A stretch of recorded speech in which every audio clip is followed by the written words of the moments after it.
Prezident İlham Əliyevin canlı yayımda sərt şəkildə "çıx get buradan" deyib iclasdan qovduğu şəxsi xatırlayırsınızmı? Bəs xalq qarşısında danlanan, töhmət alan və həbs edilən digərləri kimlərdir? 2004-dən bu günə ən səs-küylü xronologiyanı təqdim edirik. Prezident İlham Əliyevin canlı yayımda "bu ən azı məsuliyyətsizlikdir, yumşaq desək, böyük siyasi səhvdir, buradan çıx get, belə adam bu redaksiya heyətində işləyə bilməz" deyərək iclasdan qovduğu şəxs Azərbaycan Ensiklopediyası nəşriyyatının baş direktoru İsmail Vəliyev idi.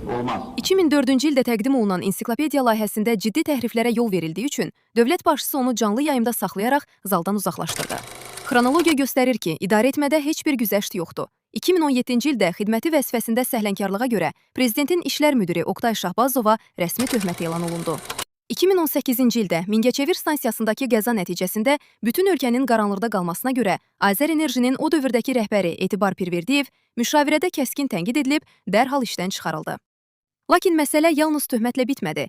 2020-dən 2022-ciyə qədər illərdə Neftçala, Biləsuvar, Yevlax və Kürdəmirin icra başçıları vətəndaşların sosial yardım pullarını mənimsədiklərinə görə video qəbullarda ifşa olunub, həbs edildilər.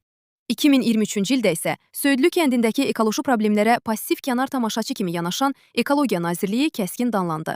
Məmur məsuliyyəti son dövrlərdə də nəzarətdədir.